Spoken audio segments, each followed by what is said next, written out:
Today's verse from the Bible is from Micah, chapter 6, and verse 8. He has shown you, O mortal, what is good. And what does the Lord require of you? To ask justly, and to love mercy, and to walk humbly with your God.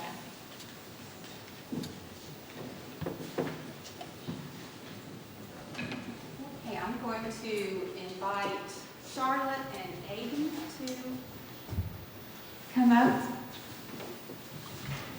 And Lori, you'll close our sharing with your story.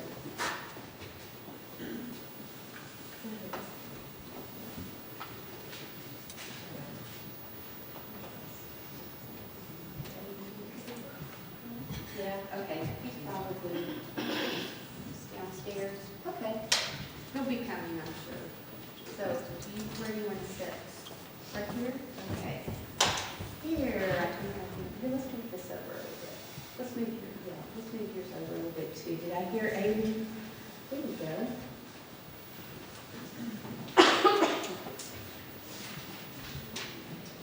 Okay, well, while we're waiting for Aiden, Charlotte, tell us what grade in school you are and where you go to school.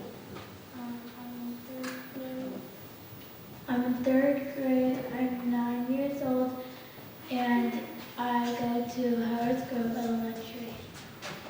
Hey, I'm here. Yes, you are. Sneaking up behind me like that. Thank you, Charlotte. Do you want us to sit here?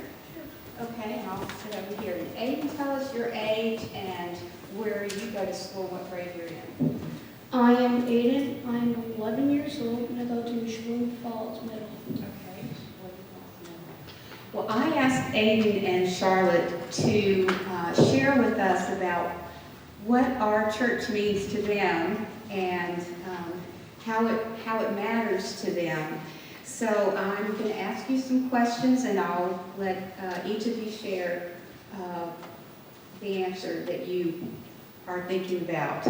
So, Charlotte, can you think of 3 things that you love most about our church and the people in our church? Do you have 3 that you can share with us? Okay, what are 3? I love the people that I share it with. I love that the kids are involved, and that we have a lot of activities planned for all of the grown-ups and adults and kids. Okay, thank you, Charlotte. Now, Aiden, can you tell us what things you love most about our church? Well, there's, first of all, kind people here willing to do whatever. And, That's a big one. That's okay.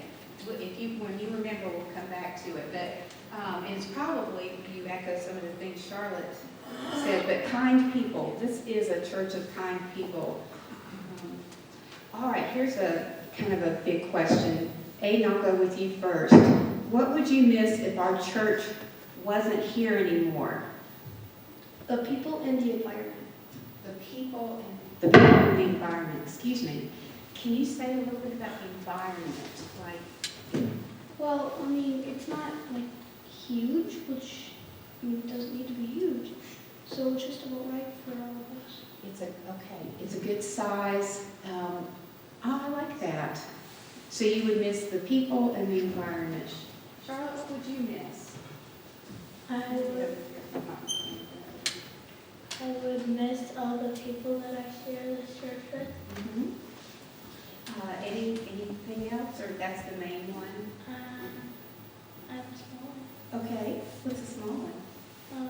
That I would miss that aunt. That's okay. That's okay. Thank you for sharing that. Okay.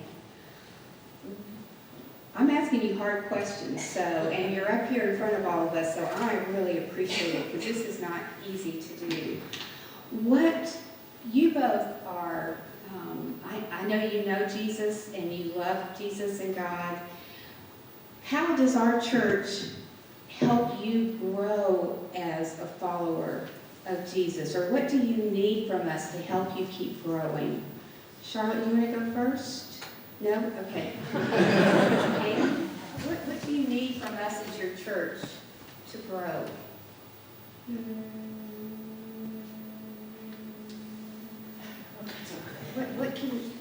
What can we do to be there for you? Like, that's a hard one, huh? That's a hard one. Charlotte, did you think of anything? Okay.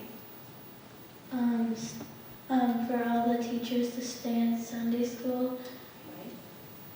So one thing you need are good teachers, and the teachers that have helped you so far. Okay. What else can we? Because we have great teachers and a great Sunday school program.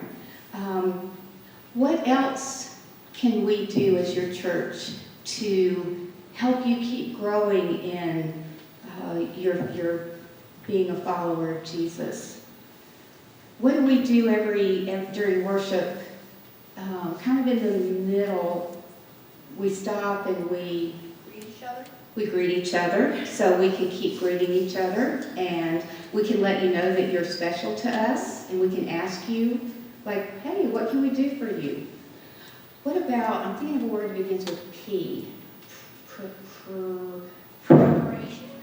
We can prepare to keep encouraging you all and supporting you. I was thinking of the word pray. We can pray for you and for all of our children that you keep growing in your faith. All right, this is the last area, although it has like more parts to it. Thank you, Aiden, multiple questions. Multiple other questions in one question.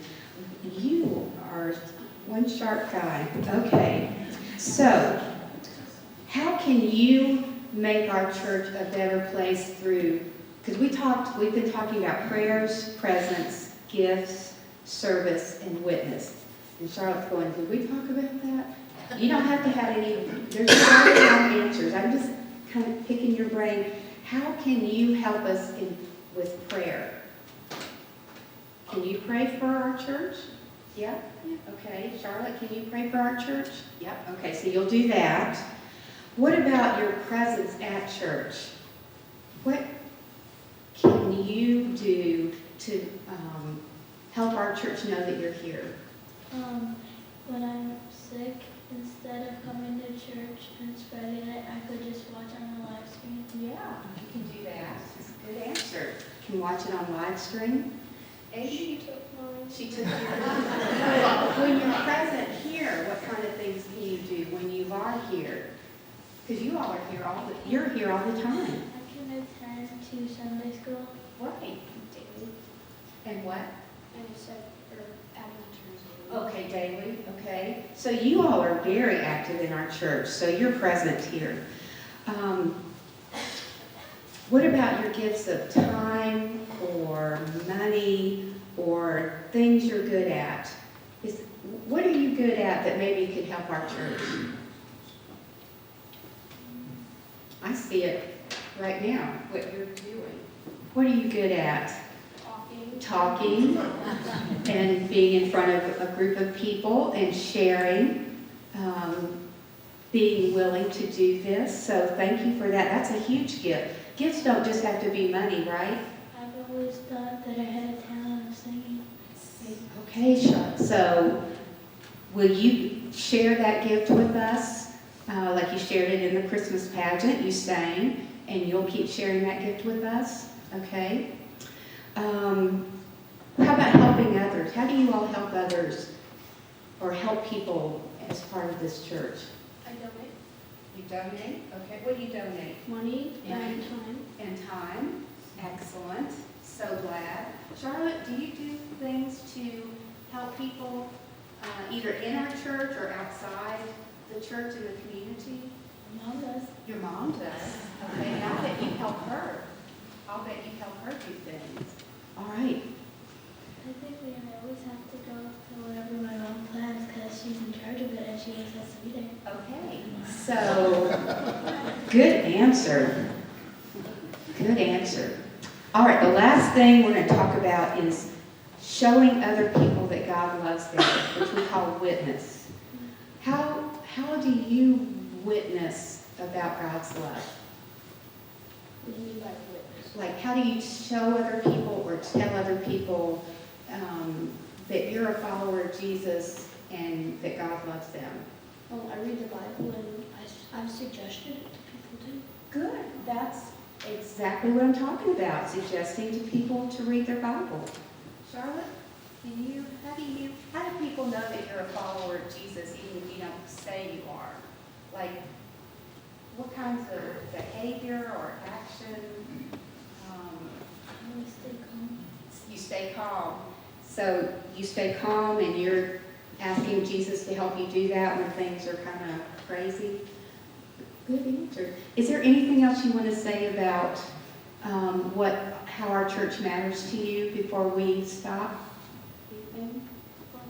Okay. Well, thank you so much for sharing how our church is important to you and what it means to you and how we can be there for you. You can go back to your seats.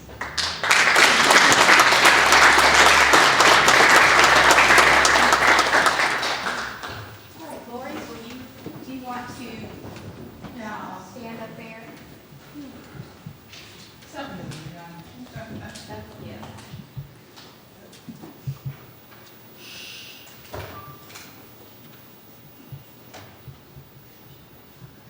Most of you know that I am Lori Nash Connets, and I was born into this church. My grandparents went to this church, and my mom and dad went to this church. My mom and dad taught Sunday school. My mom sang in the choir. She was in the women's circles, the women's groups. And my dad was the lay leader of this church. And I was baptized in this church. In my late teens, I taught second grade Sunday school with Jill Ewald. And those are some really happy times. And around that same time, Philip Loomis and I wrote and directed the Christmas program, and that was so much fun. And if you remember Philip, he is the gentleman that gives the roses every Mother's Day for each lady to take a rose. And once or twice a year, he'll be in our presence. He was one of my closest friends in high school. And where Dan is sitting, that is the pew that my grandparents sat in, the pew my parents sat in, and that's the pew that I sit in. And I remember as a child, I can just envision the people that sat around me, like the Sargents and the Scroggins and the Washburns and the Canes and all of these wonderful people that are no longer here but forever remembered by me and many others. For me personally, the happiest day of my life was June 5th, 1978. And that was the day my daughter, Rebecca, was born. Becky was baptized in this church. I loved being a mother. I always wanted to be a mother. And she was a healthy, delightful child with the goofiest sense of humor. I would say to my mother, Becky is so funny. And my mom would say, look who she hangs around with. And during that time when Becky was about 2 years old, my dad passed away in 1980 from lymphoma, a type of cancer that he had been suffering from for a long time. He was only 58 when he died. And my dad was a school teacher, so a lot of people knew him. And he finished his June summer school session. That's how strong he was, and he died on July 9th. And a lot of people had him as a teacher. A lot of people remembered him. I always feel very joyful when people come up to me and say, I had your dad as a teacher. And at the time of his passing, he was the lay leader of this church, and this church meant a lot to him. And then in October of 1982, my world came crashing down. I'll never forget that phone call I had to make to my mother. It was, "Mom, I'm sorry. After all we've gone through with Daddy, we have to do it again. Becky has leukemia." So they started her on chemotherapy right away, and when her hair fell out 2 months later, it was like she had long, pretty hair, and it just like cracked off her head. I was going to put her hair in a ponytail, and by the time she had a shiny head. And I said to Becky, "I'm so sorry, but your hair's gone, but it'll go back." And she said, "Let me see." And I was really scared. And so I put her up in front of the mirror, and she studied herself, and she looked, and she shrugged her shoulders, and she said, "Well, at least I'm still cute." And that's something that we say in our family even today, that if somebody's having a hard time and going through a difficult time, we say, "Oh, at least you're still cute." And that just makes everybody feel better. Plus, it's a way of remembering Becky. In December of 1982, Becky got a bone marrow transplant, and since she was an only child, it was from an unrelated donor, a lady named Judy Carlson from Shorewood. And Judy and I are still friends.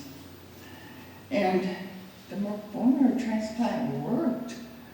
It really worked, but in order to prepare for the bone marrow transplant, she had to have intensive radiation, and that just made her so weak that she caught an infection because her resistance was so low. And Becky was in the ICU for many weeks, and I, at that time, lived in the hospital waiting rooms. And on the morning of March 13th, 1983, I was told that Becky wouldn't last the night. And I sat with her, and although she was on heavy morphine, I talked to her and I sang to her. And at about 10:30 that night, the heart monitor read 4 beats a minute. I mean, it was like some movie. It was like surreal. It was sad. It was heartbreaking. And I had so many people praying for us. During this 17-month ordeal, Becky and I had so many visits from people from our church. And I was so touched that they'd drive all the way to Milwaukee just to visit a sick little girl, and they would bring little things that they thought she would like colors in a coloring book or a storybook that I could read to her. And those visits from my church family meant so very much. And going back to the night of March 13th, Becky was in my arms, and the 4 beats a minute became a straight line. But I just felt like we were enveloped in some kind of invisible hug. I could feel it. And I knew that these were all the prayers from my church family. And I felt very grateful that I had 17 months to say goodbye, because not all parents who lose children get to do that. And Becky's insurance was totaled. And when she died, there was an outstanding bill for $23,000, which was immediately turned over to a collection agency. And I worked a 40-hour-a-week job at a bank, and I got a second job at Bemis making toilet seats on the weekend. So at that time, after Becky passed away, I worked 7 days a week, 8 hours a day, in order to pay that debt. And at least I could sleep at night. It was from exhaustion, but it worked. And the church asked my mom, is there anything we can do for Lori?